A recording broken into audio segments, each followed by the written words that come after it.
every day of the finest ingredients in health. Now I have a swell surprise.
Made fresh every day.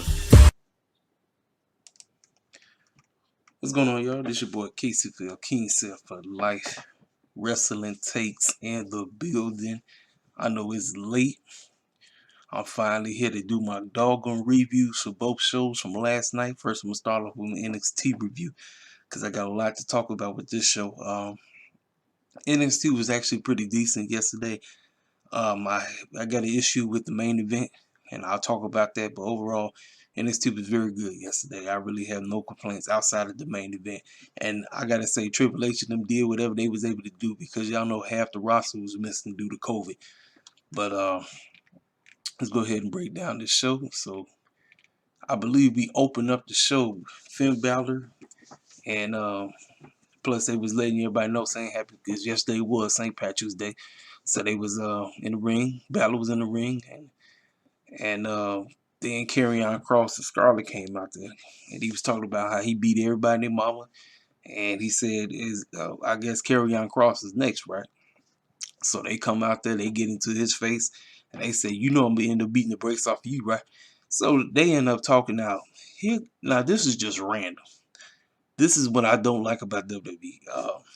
What the heck was the point of the NXT Tag Team Champs coming out there to go against Karrion Kross and Finn Balor? It didn't make no sense, but Danny Burch and Only Lurkin came out there. They started talking crap, talk about who you clowns think you are.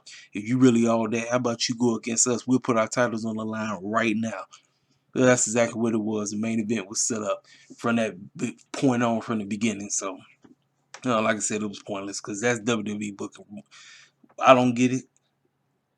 What, like, they have nothing to do with them. Like, obviously you could have just had them staring each other down and then actually getting into physical caliber battle. I don't even know. Listen, I don't even know. Y'all know what I'm trying to say. Get into physical caliber or whatever.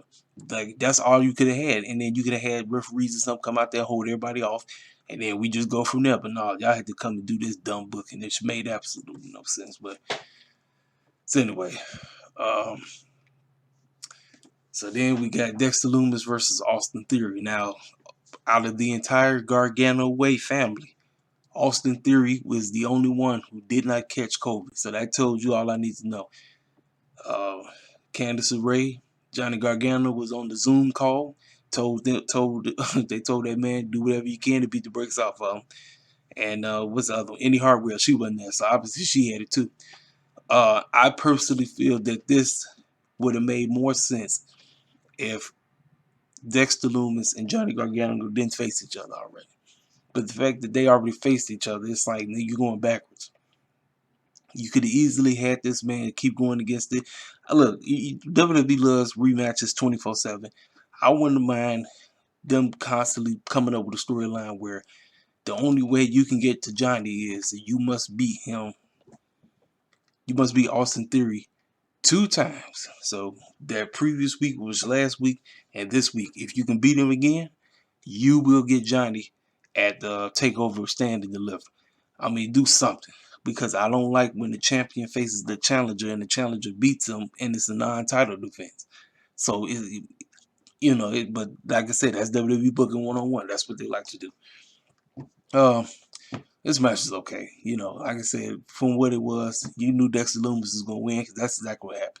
He ended up putting the boy to sleep. That was the name of the game. So Dexter Lumis wins. So then after that, they cut to the back. We got Tommaso Ciampa and Timothy Thatcher missing in action. Apparently, Imperium as its whole was intact. Now, uh, I don't know what this means because they got cats coming in from the UK. Now, I don't watch the NXT UK version, um, but apparently I don't know if they out in the States because I know Walter ain't trying to be out in the States, but apparently Walter's here.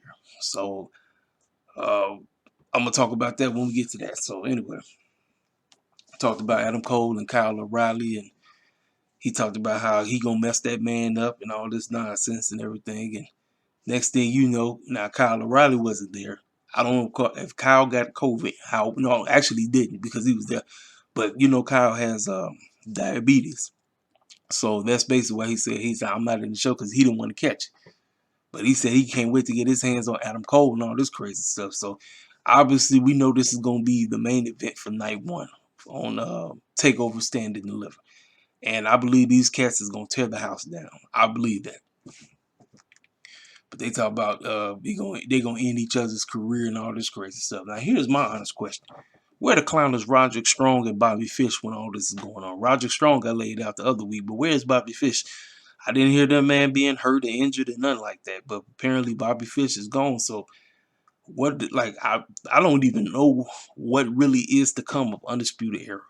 We know Kyle O'Reilly and we know Adam Cole is gonna beat the brakes off each other and stand to deliver. Well, what does this mean for the rest of Undisputed? Does Roger Strong and Bobby Fish go back to being the tag team like nothing ever happened? Like, we're going to have to explain that. Like, something's going to have to be explained. So then we go to the back. Mackenzie Mitchell is talking to Shotzi Blackheart and Ember Moon, who are happy to be new NXT Women Tag Team Champs, which is one of the dumbest booking decisions on the planet. I don't give a care what nobody got to say.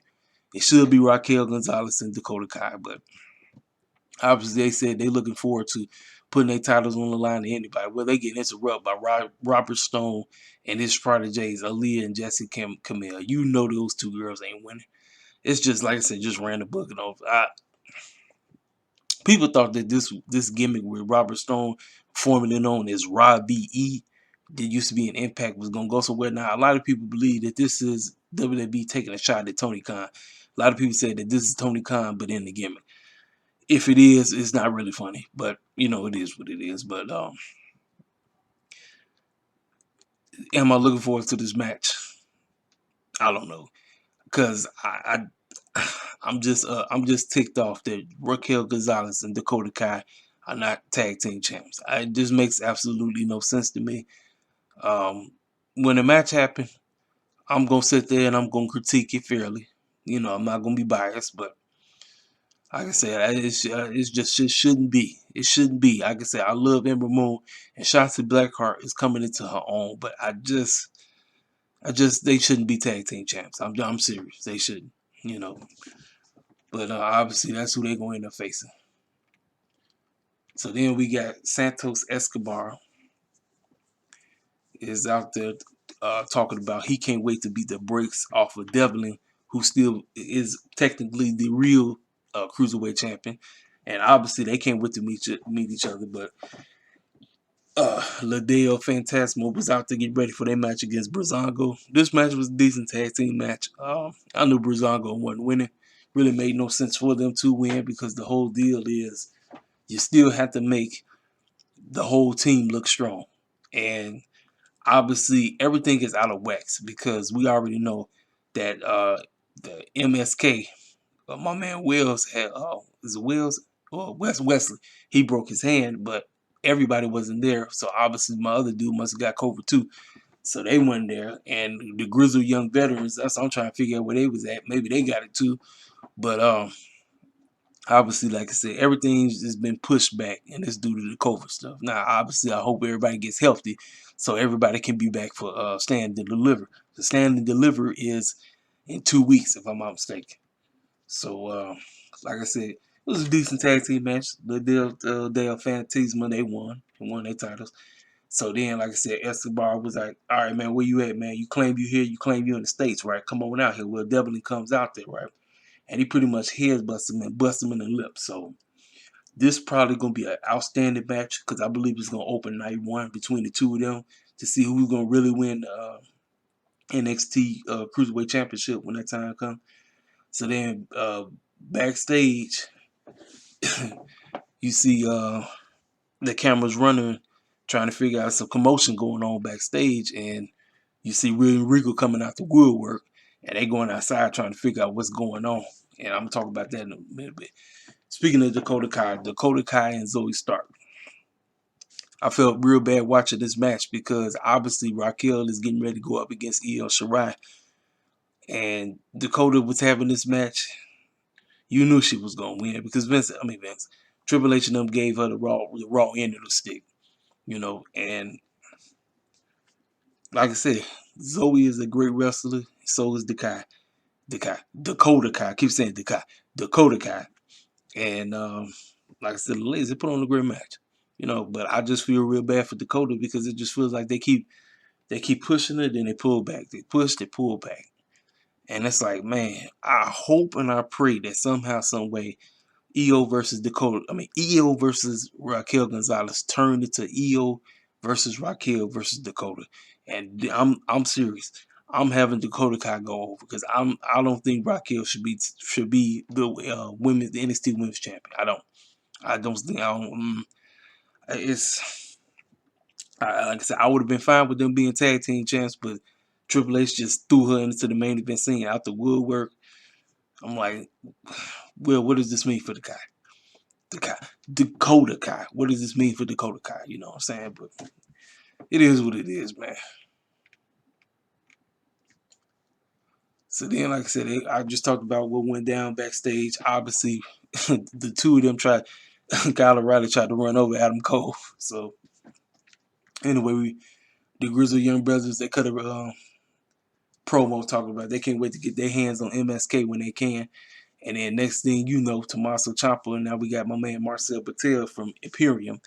Now they having their match going on, all this crazy stuff. Well, next thing you know, who comes out the woodwork? Now I'm trying to remember it. Tommaso won the match. So soon after the match, it was a decent match. Soon after the match, who comes out the woodwork? Walter. Walter from all the way from the UK NXT World Heavyweight Champion. I told people back in the day, when I say back in the day, I mean 2 years ago.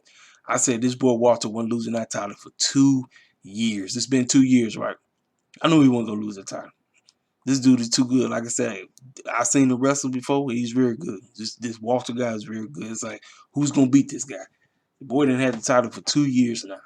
And I still don't know who's going to beat him. So obviously we're going to get Walter versus Tommaso Ciampa at TakeOver. Now, who's going to win that match? Title ain't on the line. I don't believe the title's on the line. So I'm still going to take Walter to win that match. So anyway, after that, we got L.A. Reid getting ready to make his debut. And as he's walking, you see Bronson Reed kind of walk right behind him in the background. Now, I was thinking that they was going to have Bronson Reed attack him from behind because of what he did to him the other week. But no, they didn't do that. LA was out there rambling, talking about something. Talking about he getting ready to put the world on storm and all this crazy stuff and all that. It is what it is, man. So we got LA Knight, but this boy named Austin Gray. Little quick match. LA Knight ended up winning. So I believe that at TakeOver, Stand and Deliver, we're going to get LA Knight versus Bronson Reed. And I'm taking LA Knight to win that match. So backstage, we got Gonzalez talking about she can't wait to beat the brakes off of Io. And Dakota Kai actually sounded like she's happy for her, but she's really not because she personally feels that she should be in that position, especially what she just did to Zoe Stark. So then we cut to the main event. Only Lurker and Danny Burch, NXT Tag Team Champs versus Karrion Kross and Finn Balor. Now you already knew what was going to happen. The titles was on the line. You knew they wasn't winning. I don't know what is wrong with WWE doing this stuff. Did we get this on the main roster? Heck, we get ready to get this at Fastlane. It's like Triple H was watching Vince and say, hey, let me do the same exact thing down here in NXT. Like, no, this is dumb. This is stupid booking. I don't get it, man. It makes no sense. I'm like, yo, like I said, the show was decent. It was a very decent show, but I'm like, I don't like this dumb booking that they like to do on the fly. Like, you really didn't have to, like, neither one of them had to wrestle tonight. Like, if you was that desperate, why didn't you have Only Lurkin go against, who else? Well, I'm trying to think. Everybody said the tag team. Why didn't you have them go against the Grizzly Young Veterans?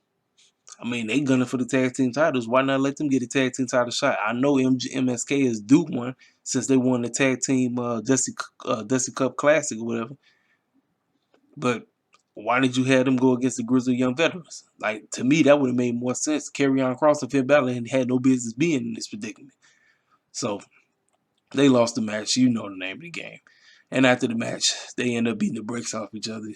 And then you seen Karrion Kross standing over Finn Balor with Scarlett standing by his side, and he was looking at his hand, his arm, talking about tick tock. So overall, NXT was decent. It was decent. I just don't like the stupid booking. I feel bad for Dakota Kai. I want her to be added to that match with EO versus Raquel Gonzalez. I personally believe that Kyle O'Reilly and Adam Cole are going to destroy each other. The match is going to be off the chain. And I can't wait. I can't believe I'm saying this because I was not. Y'all know me. I've been talking crap about Karrion Kross since that boy first got into NXT. I want to see Karrion Kross destroy Finn Balor. I don't even want it to be a match. I want it to just be just a demolishing. Just demolish him, get him out, make him. Well, if you got to make him tap, if you put him to sleep, I don't care. This boy's title reign needs to be over with. I want to see Karrion Kross walk out of Stand and Deliver as your new NXT champ because I already know that man got the call from Vince McMahon. Vince McMahon is ready for him to come up. I don't want to see him on the main roster right now. I don't. Only way I think he'll survive is because of his wife. Because Vince McMahon got this fascination by women with, I said, why? His girlfriend. A fascination by women with blonde hair. So that's the only reason I think he may survive. But still, I don't want to see him on the main roster. I don't. But I just want to see him destroy Finn Balor. I'm serious. I want to see him destroy him. But anyway, man, that's all I gotta say. I'm getting ready to drop my AEW Dynamite review because I can't wait to talk about that outstanding, unsanctioned match between Britt Baker and Thunder Rosa.